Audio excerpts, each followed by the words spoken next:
దేశీయ స్టాక్ మార్కెట్లు నష్టాల్లో ఉన్నాయి. అమ్మకాల ఒత్తిడితో సెన్సెక్స్, నిఫ్టీ నష్టాల్లో ఉన్నాయి. Bajaj Finance, Bharti Airtel, IndiGo, Jio Fin, Kotak Bank షేర్లు డీలపడ్డాయి. Bajaj Auto, Coal India, Cipla, Eternal, HCL Tech, HDFC Bank, IndiGo, Hindalco షేర్లు లాభాల్లో ఉన్నాయి. డాలర్తో పోలిస్తే రూపాయి మారకం విలువ 95కు ఉంది. అంతర్జాతీయంగా బ్రెంట్ క్రూడ్ బ్యారెల్ ధర $92గా ఉంది. అసలు స్టాక్ మార్కెట్ల పతనానికి కారణాలేంటి? బ్యాంకింగ్, ఆటో, ఎయిర్లైన్స్ రంగాలపై చమురు ధరల ప్రభావం ఎలా ఉండనుంది? ప్రస్తుతం ఏ రంగాల్లో పెట్టుబడులు పెట్టవచ్చు?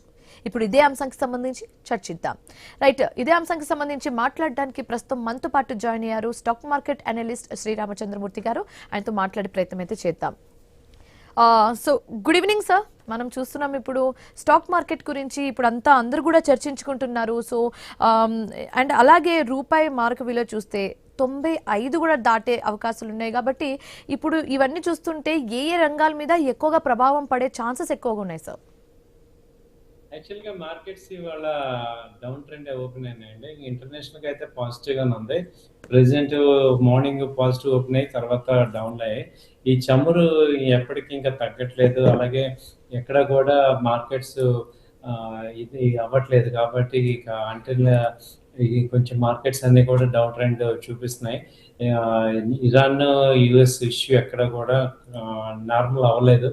ఎక్కడ ఈ మీటింగ్స్ జరిగి ఏదన్నా కొలిక్కి రావడం అనేది జరగలేదు. కాబట్టి ఈ చమురు అయితే కంటిన్యూగా పెరుగుతుంది. ఇది ఒకటి మేజర్ ఇష్యూ మనకి. ప్రెసెంట్ 89 ఆ రేంజ్కి వచ్చింది. బ్రెంట్ ఆయిల్ వచ్చి 91 ఉంది. WTI ఆయిల్ 85 దాకా ఉంది. సో ఇదే ఒక అన్సర్టనిటీ అనేది జరుగుతుంది. మిగతా చూస్తే మిగతా అంతా కూడా మా ఇండియన్ మార్కెట్ అంతా కూడా పర్వాలేదు. అయితే అంతకుముందు నిఫ్టీ వచ్చి 24,700, 800 దాకా వెళ్ళింది. అక్కడి నుంచి ఫాల్ అయింది ఇది. సో ఇప్పుడు మార్కెట్స్లో ఏం జరుగుతుందంటే బై అండ్ డిప్ స్ట్రాటజీ లాగా చేసుకోవచ్చు. మార్కెట్స్ బై అంటే డౌన్ ట్రెండ్లో ఇంకా బాగా ఫాల్ అయిపోద్ది అంటే అదేం లేదు. కానీ బట్ ఒక మార్కెట్స్ ఏంటంటే అప్ ట్రెండ్ నుంచి కింద నుంచి పైకి వెళ్తున్నాయి కాబట్టి స్లోగా వెళ్తున్నాయి. మంచి ట్రిగ్గర్స్ ఏం లేవు. అంటే బాగా స్పీడ్గా వెళ్ళడానికి ట్రిగ్గర్స్ ఏం లేవు. కాబట్టి ఏమైందంటే ఇది స్టాక్ అంతా కూడా ఒక స్టాక్ సైజు స్పెసిఫిక్ యాక్షన్ అనేది చూపిస్తుంది. అలాగే క్వార్టర్ రిజల్ట్స్ బాగానే వచ్చాయి. బాగా వచ్చిన కంపెనీలు అన్నీ కూడా ర్యాలీలో పార్టిసిపేట్ చేస్తున్నాయి. బారాయిన కంపెనీలు అయితే నష్టాలు చూస్తున్నాయి. సో ఇలా మార్కెట్స్ ఒకరోజు అప్ ట్రెండ్, ఒకరోజు డౌన్, ఒకరోజు పైకి కిందకి వెళ్తుంది. సో ఓవరాల్గా చెప్పాలంటే ట్రెండ్ బ్రాడ్గా అయితే ఒక రేంజ్ బౌండ్లోనే ఉంది మార్కెట్స్ అని. అంటిల్ అన్లెస్ అంతర్జాతీయంగా ఒక క్లారిటీ రానంత వరకు కూడా ఈ మార్కెట్స్ ఇలాగే ఉంటున్నాయి. సో దీన్ని మనం అర్థం చేసుకోవాలి. ఎలా అంటే దేశ స్టాక్ మార్కెట్ మీద ఒత్తిడి పడడానికి మెయిన్ రీజన్స్ ఏమై ఉండొచ్చు అంటారు సార్? మెయిన్ రీజన్స్ ఏమవుతున్నాయంటే మెయిన్ క్రూడ్ మేజర్గా అవుతుంది. దాంతో కరెంట్ అకౌంట్ డెఫిసిట్ అవుతుంది. ఎక్స్పోర్ట్స్ ఎక్కువ పెరగట్లేదు. ఇంపోర్ట్స్ ఎక్కువ అవుతున్నాయి. అలాగే గోల్డ్ రేట్లు బాగా పెరగటం, తర్వాత గోల్డ్ ఇంపోర్ట్స్ అనేది ఎక్కువ అవటం, ఇవన్నీ జరుగుతున్నాయి. సో అపార్ట్ ఫ్రమ్ దట్ ఏంటంటే ఈ మాన్సూన్ కూడా అంతగా ఎక్కువ ఎక్స్పెక్ట్ చేసినంత రాకపోవటం, అలాగే క్వార్టర్ రిజల్ట్స్ కూడా అరౌండ్ 10%, 15% ఉన్నాయి. కానీ ఒక డీసెంట్గా 20% అబోవ్ రిజల్ట్స్ రాలేదు. సో ఇవన్నీ కూడా ఒక రకంగా కారణం చెప్పచ్చు. అలాగే ఈ reserve bank repo rate, interest అన్ని స్టేబుల్గా ఉంచింది. సో ఇవన్నీ కూడా ఇన్ఫ్లేషన్స్ అన్ని కూడా రీజన్స్ అవుతున్నాయి. సో మొత్తం మీద ఇవన్నీ కలిపి మార్కెట్స్ని ఏంటంటే ఒక రేంజ్లోకి తోస్తున్నాయి. కాబట్టి అది మార్కెట్ పెరగటానికి పెద్ద ట్రిగ్గర్స్ ఏం రావట్లేదు. అలానే పడిపోవటానికి ఆ ప్రెసిడెంట్ ట్రంప్ అయితే ఇది ఉన్నాయి. కానీ ఇరాన్ యుఎస్ ఎఫెక్ట్ ఉంది తప్ప ఇంకేం లేవు. కాబట్టి అటు డౌన్ సైడ్కి విపరీతంగా లేవు, అలానే అప్ సైడ్ కూడా ట్రిగ్గర్స్ లేవు. సో అలా రేంజ్లో ఉంది, కదలాడుతుంది. Right, okay. సో సార్, ఇప్పుడు చమురు ధరలు పెరిగితే ఏ రంగాల మీద ఎక్కువగా ప్రభావితం చూపిస్తాయి సార్? మొత్తం ఎనర్జీ రంగం అంతా కూడా చమురు మీద ఎఫెక్ట్ అయిపోయింది. సో మెయిన్ ఎనర్జీ సెక్టర్ బాగా వస్తుంది. ఎనర్జీలో వచ్చి బీపీసీఎల్, హెచ్పిసిఎల్, రిలయన్స్ ఈ సెక్టర్స్ బాగా ఎఫెక్ట్ అవుతున్నాయి. ONGC, oil India. ఆ తర్వాత కన్జంప్షన్ సెక్టర్, మెయిన్ ట్రావెలింగ్ సెక్టర్లో బాగా ట్రాన్స్పోర్ట్ సెక్టర్ కానీ, ఇన్ఫ్రా సెక్టర్, తర్వాత ఇవన్నీ వస్తున్నాయి అనమాట. సో మేజర్గా ఇంకా చూసుకుంటే కోల్ ఇండియా కానీ, Hindustan Petroleum, Inox, JP Power, JSW Energy, అలాగే ఈ NTPC Green Energy, Petronet, ఇవన్నీ కూడా ఎనర్జీ సెగ్మెంట్ సంబంధించినవన్నీ ఎఫెక్ట్ అవుతున్నాయి. అలాగే పవర్ ఇండియా, గ్రిడ్, తర్వాత Siemens, Suzlon, Tata Power, Thermax, Torrent Power, ఈ పవర్ సెక్టర్స్ కూడా ఎఫెక్ట్ అవుతున్నాయి. అయితే ఏంటంటే ఓవరాల్ గా ఈ క్రూడ్ ఆయిల్ ఒకటి బాగా డౌన్ అవుతుంటే ఇన్ఫ్లేషన్ ఒకటి పెరుగుతుంది. దానివల్ల ఆటో కంపెనీ సేల్స్ కూడా ఎఫెక్ట్ అవుతాయి. ఎందుకంటే పెట్రోల్ పెరిగిన కొద్దీ కూడా అంటే ఈ బైక్స్ కొందాం అనే వాళ్ళందరూ కూడా ఆలోచన అంతా పోస్ట్ పోన్ చేసుకుంటారు. అలా ఉందన్నమాట. ఫోర్ వీలర్ కొత్త ఫోర్ వీలర్ కొనడానికి కూడా ఆలోచిస్తుంటారు. సో ప్రెసెంట్ 125 దాకా పెట్రోల్ ఉంది. సో అది ముందు ముందు ఇంకా పెరుగుతుంటే మాత్రం ఇక ఆటో సెక్టర్ అంతా కూడా బాగా డౌన్ అవుతుంది.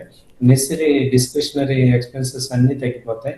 అలాగే మేజర్గా ఫుడ్ ఇండస్ట్రీ కూడా బాగా పెరిగిపోతుంది. ఫుడ్ కానీ, కమోడిటీస్, ఎఫ్ఎంసీజీ, ఇవన్నిటి మీద ఈ యొక్క క్రూడ్ ఎఫెక్ట్ ఉంది. సో ఇప్పుడు కొంత ఏంటంటే ఎలక్ట్రికల్ వెహికల్స్ తిరగటం, వీటి వల్ల కొంత మార్పులు జరుగుతున్నాయి. ఇది స్లోగా 2030 కల్లా ఈ క్రూడ్ ఆయిల్ ఎఫెక్ట్ ఇండియా మీద బాగా గణనీయంగా తగ్గే అవకాశం ఉంది. సో ఈ 3-4 ఇయర్స్ కూడా మనం ఒక ట్రాన్సిషన్ ఫేజ్ లో ఉంటాం. ఎలక్ట్రికల్ వెహికల్స్ లో కొత్త కొత్త మోడల్స్ రావడం వల్ల, ఈ ఎలక్ట్రికల్ కి షిఫ్ట్ అవడం వల్ల మనం ఈ క్రూడ్ వారి నుంచి తప్పించుకోగలం. సో ప్రెసెంట్ అయితే క్రూడ్ డౌన్ ట్రెండ్ పెరగటం వల్ల ఈ ఇండియన్ మార్కెట్స్ అన్నిటికీ కూడా కొంత ఎఫెక్ట్ జరుగుతుందండి. సో బేసికలీ క్రూడ్లో హైక్ అనేది ఉంటే, ఆ ప్రైస్లో హైక్ అనేది ఉంటే కొన్ని కంపెనీస్కి ప్లస్ అవుతాయి అండ్ కొన్ని కంపెనీస్కి మైనస్ అవుతాయి సార్. సో ప్రభావితం అయ్యే కంపెనీస్ గురించి ఇప్పటి వరకు మనం చర్చించుకున్నాము. కానీ ఒకవేళ క్రూడ్ ఆయిల్ ఇంకా ఆ ధర అనేది హైక్ అయితే అప్పుడు ఏ కంపెనీస్కి అది ప్లస్ పాయింట్ అవుతుందని అడిగితే ఏం చెప్తారు సార్? జనరల్ గా క్రూడ్ పెరిగితే ప్లస్ అయ్యే కంపెనీలు చాలా చాలా తక్కువ ఉన్నాయన్నమాట. ఎందుకంటే ఏ కంపెనీ చూసినా క్రూడ్ మీద నెగిటివ్ ఇంపాక్ట్ ఉంది. క్రూడ్ పెరిగితే ఏమవుతుంది, అన్ని కంపెనీలకి నెగిటివ్ తప్ప పాజిటివ్ లేదు. ఇప్పుడు ట్రాన్స్పోర్ట్ కంపెనీలు కూడా రేట్లు పెరుగుతాయి, ఆటోమొబైల్, మెడిసిన్. సో క్రూడ్ ఎవరికి పాజిటివ్ లేదు. ఓన్లీ ఏంటంటే క్రూడ్ ఎక్స్పోర్ట్ చేసే కంపెనీలకి పాజిటివ్. సో మన ఇండియా మొత్తం మీద క్రూడ్ అసలు మనం ఎక్స్పోర్ట్ చేసే పరిస్థితుల్లో లేం కాబట్టి, మనం అంత ఇంపోర్ట్ చేసుకుంటున్నాం కాబట్టి, ఇప్పుడు అదే మన క్రూడ్ మన దగ్గర ప్రొడ్యూస్ అవుతుంది అనుకోండి, మనకి అది బాగా అడ్వాంటేజ్.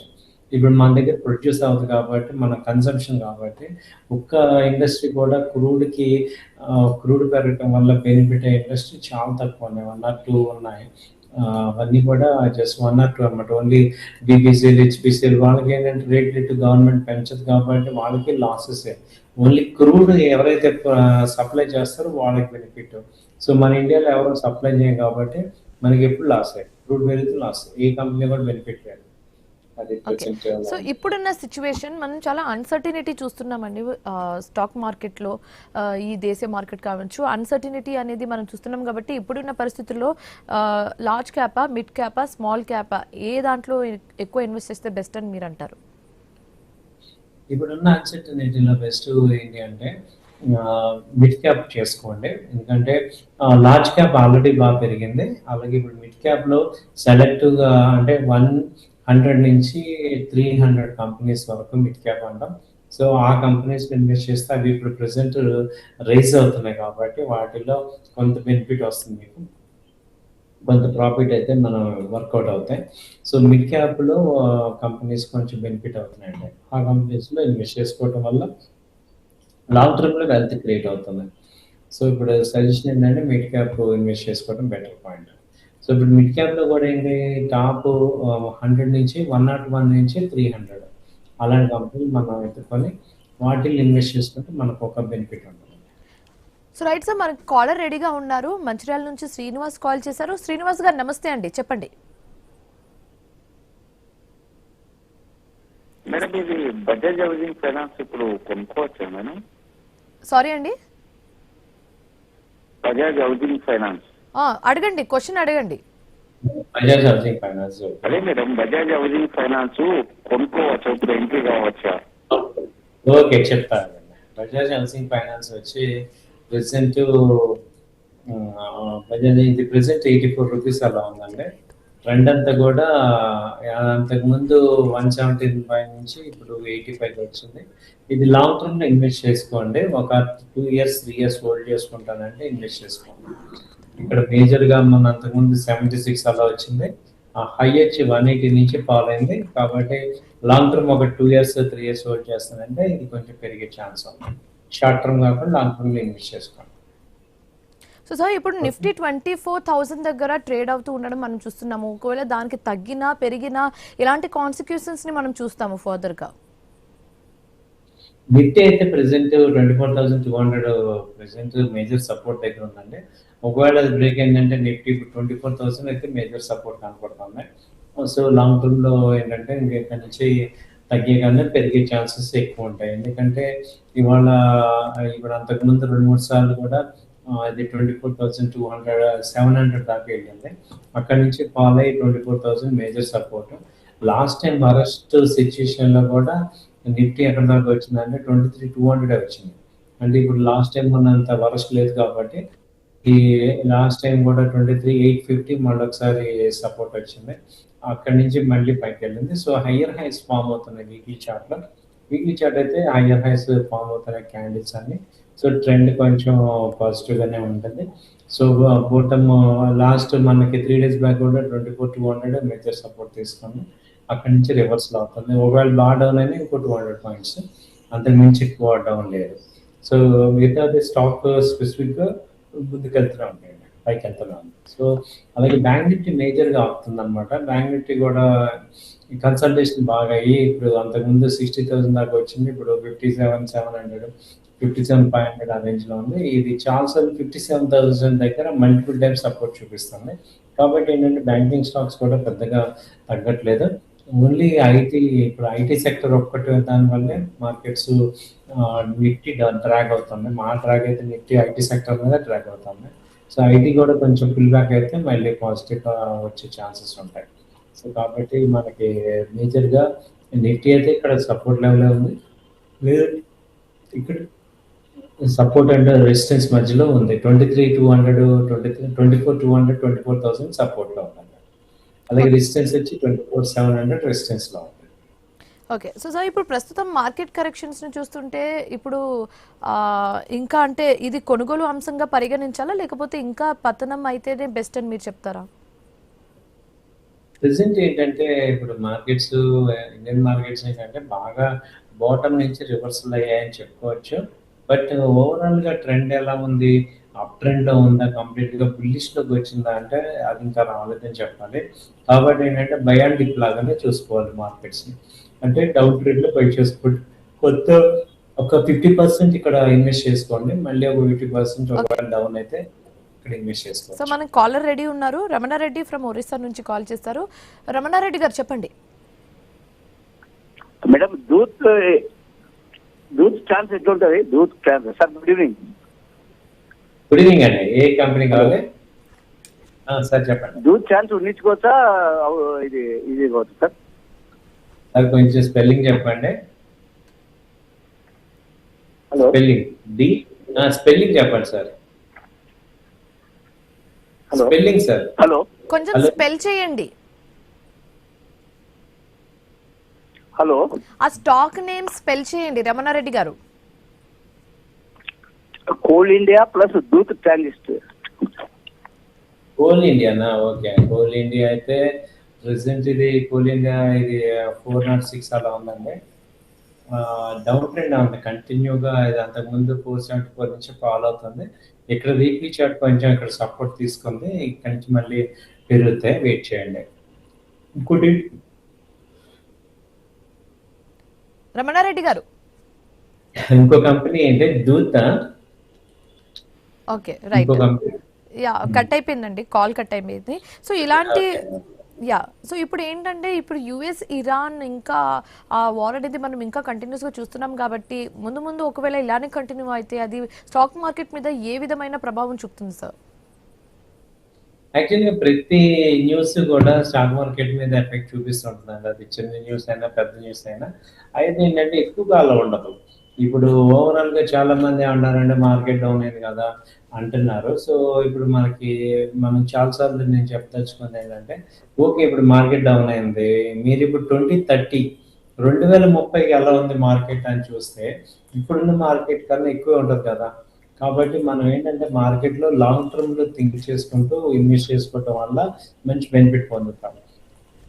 అంతేగాని ఊరికే షార్ట్ టర్మ్ లో ఎప్పుడు చూసినా షార్ట్ టర్మ్ థింక్ చేయడం వల్ల ఏమవుతామంటే ప్రతి ఈవెంట్ కి మనము బెండ్ అయిపోయి ప్రతి ఈవెంట్ వల్ల మనం డిస్టర్బ్ అయిపోయి వెల్త్ అయితే క్రియేట్ చేయలేం, కానీ మనం ఎప్పుడు చూసినా లాస్ లో ఉంటాం. కాబట్టి నేను చెప్పేది ఏంటంటే ట్రెండ్ని, ఈ షార్ట్ టర్మ్ ట్రెండ్స్ ని ఇన్వెస్టర్స్ అందరూ కూడా షార్ట్ టర్మ్ ట్రెండ్స్ ని మర్చిపోండి. మంచి క్వాలిటీ కంపెనీస్ ఉంటే బై చేసుకోండి, లాంగ్ టర్మ్ లో మంచి ప్రాఫిట్స్ వస్తాయి. అంతేగాని ఊరికే ప్రతిసారి ఎప్పుడు చూసినా ఈ షార్ట్ టర్మ్ ట్రెండ్స్ ని పట్టించుకుంటే ట్రేడర్స్ పట్టించుకోవాలి, వాళ్ళు స్టాప్ లాస్ టార్గెట్స్ ఇవన్నీ ఉంటాయి కాబట్టి. బట్ ఇన్వెస్టర్స్ ఏంటంటే లాంగ్ టర్మ్ ఇన్వెస్ట్మెంట్ లో ప్లాన్ చేసుకోండి.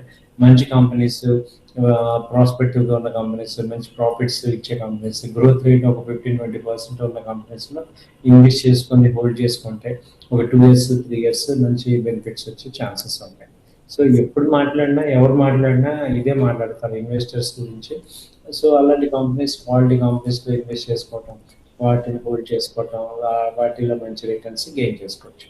డివిడెండ్స్ కానీ గ్రోత్ కానీ రెండు ఉంటాయి. సో అలాంటి కంపెనీస్ పట్టుకోండి. ఓకే. సో సార్ ఇప్పుడు గోల్డ్ విషయానికి వస్తే చూస్తున్నాము, అది అమాంతంగా పెరిగిపోతూ ఉంటుంది, పెరిగిపోయింది కూడా. సో ఏంటి ముందు ముందు ఇంకా పెరిగే అవకాశాలు కనిపిస్తున్నాయా, లేకపోతే ఇలా స్టడీగా ఉంటుందా? గోల్డ్ ఇంటర్నేషనల్ గా వచ్చి $4,700 వచ్చిందండి. ఇప్పుడు అంతకుముందు 4,500 సపోర్ట్ అనుకున్నా, అది దాటిపోయింది. ఇప్పుడు నెక్స్ట్ టార్గెట్ 5,000 దాకా వస్తుంది. సో ఈసారి సిల్వర్ కన్నా గోల్డ్ బాగా పెరుగుతుంది. గోల్డ్ మీద మంచి డిమాండ్ ఉన్నట్టుంది. గోల్డ్ రేట్లు బాగా పెరుగుతున్నాయి ఈవెన్ సిల్వర్ కన్నా కూడా. సో ఇప్పుడు గోల్డ్ వచ్చి 1,62,000 అలా ఉంది. సో ఈవెన్ ఎవ్రీడే వచ్చి 1,200 2,000 దాకా పెరుగుతుంది. సో అంతకుముందు 1,40,000 ఉండేది, ఇప్పుడు కంటిన్యూస్ గా పెరుగుతుంది. సో ట్రెండ్ అయితే పాజిటివ్ గా ఉంది గోల్డ్. సిల్వర్ కూడా ఇప్పుడు 2,48,000 ఆ రేంజ్ లో ఉంది, అది దాటిందంటే 2,50,000కి వెళ్ళిపోతుంది. సో సిల్వర్ ట్రెండ్ కూడా పాజిటివ్ గానే ఉంది. కాబట్టి గోల్డ్ అండ్ సిల్వర్ డైలీ కూడా అప్ ట్రెండ్ లోనే ఉన్నాయి. సో కాబట్టి మనం లాంగ్ బై అండ్ డిప్ లాగానే చూసుకోవచ్చు. ట్రెండ్ అయితే పాజిటివ్ ఉంది. సిల్వర్ కూడా అంతే, ఇప్పుడు 2,50,000 బ్రేక్ అయిందంటే ఇంకా పైకి వెళ్తుంది. సో కాబట్టి ఏంటంటే సిల్వర్ ని గోల్డ్ ని పాజిటివ్ గానే ఉన్నాయి కాబట్టి కొంత ఇన్వెస్ట్మెంట్ అయితే చేసుకోవచ్చు.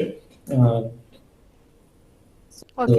సో సార్ ఇప్పుడున్న సిచ్యువేషన్, ఓకే, సో ఎంత అంటే స్టాక్ మార్కెట్కి సంబంధించి ఎంత నాలెడ్జ్ ఉన్నా, బట్ ఇప్పుడు అన్సర్టినిటీ సిచ్యువేషన్ చూసి లంసమ్ అమౌంట్ ఒకేసారి పెట్టడం మంచా, లేకపోతే సిప్ స్టార్ట్ చేయడం బెస్టా అన్న ఒక డౌట్ అనేది రేజ్ అవుతుంది సార్. ఎంత స్టాక్ మార్కెట్ మీద పట్టున్నా, బట్ ఈ టైంలో ఈ సిచ్యువేషన్లో ఏది చేస్తే బెస్ట్ అన్న ఒక సందేహం కూడా వస్తుంది సార్.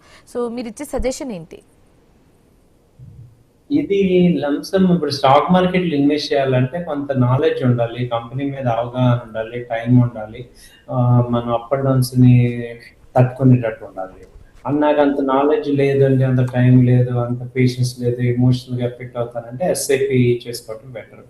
ఓవరాల్ గా ఏంటంటే ఎస్ఐపి మనకి ప్రొటెక్షన్ ఇస్తుంది long term point of view. ఇప్పుడు ఒక 5 years ఎస్ఐపి మీకు ఎంత నెలకి 20,000 కాదు 50,000 వేసుకునే వాళ్ళు కూడా ఉంటారు. అలాంటి వాళ్ళందరూ ఎస్ఐపి పెట్టుకోవడం వల్ల మంచి రిటర్న్స్ అయితే వస్తాయి. ఎందుకంటే ఈ ఫండ్ అంతా కూడా ఇప్పుడున్న టెన్షన్స్ తో మనం హ్యాండిల్ చేయలేం కాబట్టి, వాళ్ళు మంచి డెడికేటెడ్ టాప్ లీడర్స్ ఉంటారు కాబట్టి వాళ్ళు బాగా హ్యాండిల్ చేస్తారు. అలా కాదు నేను ఇంకా వాళ్ళకన్నా బీట్ చేస్తాను అని మీరు ఎంటర్ అయినప్పుడు ఇన్వెస్ట్మెంట్ లో స్టాక్ మార్కెట్ లో ఇన్వెస్ట్ చేసినప్పుడు ఓకే లాంగ్ టర్మ్ ఇన్వెస్ట్మెంట్ లాగా ప్లాన్ చేసుకోండి. మ్యూచువల్ ఫండ్స్ లో ఎలా అయితే వస్తాయో అలాగే లాంగ్ టర్మ్ ఇన్వెస్ట్మెంట్ చూడండి. షార్ట్ టర్మ్ లో ఇంట్రాడే చేయటం కానీ లేకపోతే పొజిషనల్ చేయటం కానీ ఇవన్నీ టెక్నికల్ నాలెడ్జ్ ఉంటేనే చేయాలి, టైం ఉంటేనే చేయాలి. లేకపోతే మీరు ఇన్వెస్టర్స్ గా ఉండటం బెస్ట్ ఆప్షన్ అనమాట. ఏదైనా మీరు ఒక స్టాక్ మార్కెట్ ఎంటర్ అవుతామంటే కనీసం 2 years అన్నా హోల్డ్ చేస్తాను అనే థాట్ ప్రాసెస్ లో ఉంటే బెటర్ అవుతారు, మీరు స్టార్ట్ చేసుకోవచ్చు. ఏదైనా లాంగ్ టర్మ్ ఇన్వెస్ట్మెంట్ మనకి రిజల్ట్ వస్తుంది. ఓకే. సో సార్ ఇప్పుడు ఈ టైంలో ఇన్వెస్టర్స్కి ఇచ్చే 2 సజెషన్స్ ఏంటి సార్? ఇన్వెస్టర్స్కి ఇచ్చే 2 సజెషన్ ఏంటంటే ఏ కంపెనీలో కూడా మీరు మోర్ దెన్ 10% మీ క్యాపిటల్ కన్నా ఇన్వెస్ట్ చేయకూడదు. అంటే ఇప్పుడు నా దగ్గర 10 lakhs ఉంటే ఒక కంపెనీలో నేను మాక్సిమం 10,000 అంటే 1 lakh ఇన్వెస్ట్ చేయాలి. చాలా మంది యావరేజ్ చేస్తూ ఏమవుతారంటే తెలియకుండానే 4-5 లక్షలు 50%, 40% అమౌంట్స్ అక్కడే బ్లాక్ అయిపోతాయి. అది చాలా చాలా డేంజర్ ఫస్ట్ పాయింట్. రెండో పాయింట్ ఏంటంటే ఏ కంపెనీలో మీరు ఇన్వెస్ట్ చేస్తున్నారో దాని కంపల్సరీ ప్రాఫిట్స్లో ఉండాలి. ఆ కంపెనీ ప్రాఫిట్స్ చూసుకుంటే మీరు ఫండమెంటల్గా ప్రాఫిట్లో ఉందో లాస్లో ఉందో అది కంపల్సరీ చూసుకోండి. ప్రాఫిట్లో ఉన్న కంపెనీ ఎంత పెద్ద కంపెనీ అయినా ప్రాఫిట్లో ఉంటేనే మీరు ఇన్వెస్ట్ చేసుకోండి. ఈ రెండు నేను ఇచ్చే సజెషన్స్. అలాగే మీరు ఈ రెండు ఫాలో అయితే ఏంటంటే మేజర్ ఫెయిల్యూర్స్ నుంచి బయటపడతాం అనమాట. ఎప్పుడు కూడా లాస్లో ఉన్న స్టాక్ని ఎప్పుడు యావరేజ్ చేయొద్దు. లాస్లో ఉన్నప్పుడు అసలు యాడ్ చేయకూడదు. అలా మీరు ఈ రూల్స్ని ఫాలో అయితే సక్సెస్ అవుతారు. సో ఇంకోటి లాస్లో ఉన్నప్పుడే ఎక్కువగా కొంటే బెస్ట్ స్టాక్స్ అనేది కూడా ఎక్కువగా వింటూ ఉంటాము. సో ఎంతవరకు కరెక్ట్ సార్ అది? అది డబ్బులు పోగొట్టుకోవాలంటే అది బెస్ట్ అండి. సో డబ్బులు ఎవరైతే పోగొట్టుకోవాలో వాళ్ళు లాస్ని యాడ్ చేసుకోవటం అనేది బెస్ట్ స్ట్రాటజీ. డబ్బులు రావాలంటే మాత్రం అది చేయకూడదు. ప్రాఫిట్ని యాడ్ చేసుకోవాలి. ఇప్పుడు నేను 100 రూపాయలు స్టాక్ కొని 90 రూపాయలు యాడ్ చేసి 80 రూపాయలు యాడ్ చేసి 70 రూపాయలు యాడ్ చేస్తే వెల్త్ డిస్ట్రాయ్ అయిపోతుంది. అలా కాకుండా 50 రూపీస్లో నేను కొని 60లో మళ్ళీ కొని 70లో మళ్ళీ కొని 80లో మళ్ళీ కొని 100లో అమ్మితే వెల్త్ క్రియేట్ అవుతుంది. చాలా మంది తెలియని వాళ్ళందరూ కూడా మీకు ఈ 100లో కొని 90 కొని అలా డౌన్ అయినప్పుడు కొనమంటారు. It is a wrong strategy. దాన్నే మనకి ఇంటెలిజెంట్ ఇన్వెస్టర్లో బెంజమిన్ గ్రాహం కూడా చెప్పేది అదే. దాన్ని ఏమంటామంటే మార్జిన్ ఆఫ్ సేఫ్టీ అంటాం. సో మార్జిన్ ఆఫ్ సేఫ్టీ దగ్గరే కొనమంటాం. ఎందుకు 100 రూపాయల్లో కొనాలి? When it is corrected to 50 rupees యాక్చువల్గా దాని వాల్యూ ఎంత అనేది తెలుసుకొని మార్జిన్ ఆఫ్ సేఫ్టీలో చూసుకొని అండర్ వాల్యూలో కొనుక్కోవాలి. అంతేగాని హై రేట్లో కొని నేను ఇన్వెస్టర్ని నేను హై రేట్లో కొంటాను అన్న వాళ్ళందరూ లూజర్స్. సో మనం ఎప్పుడు కూడా 100 రూపీస్ ఉన్న రేట్లో కాకుండా 50 రూపీస్ ఉన్నప్పుడు కొనుక్కొని 60కి మళ్ళీ యాడ్ చేసుకొని 70 మళ్ళీ యాడ్ చేసుకుంటే వెల్త్ క్రియేట్ అవుతుంది. లేదు మీరు ఇందాక చెప్పినట్లయితే వెల్త్ డిస్ట్రాయ్ అవుతుంది. Right. Thank you so much sir మాతో జాయిన్ అయినందుకు అండ్ స్టాక్ మార్కెట్కి సంబంధించి చర్చించినందుకు. Thank you so much sir. So updates continue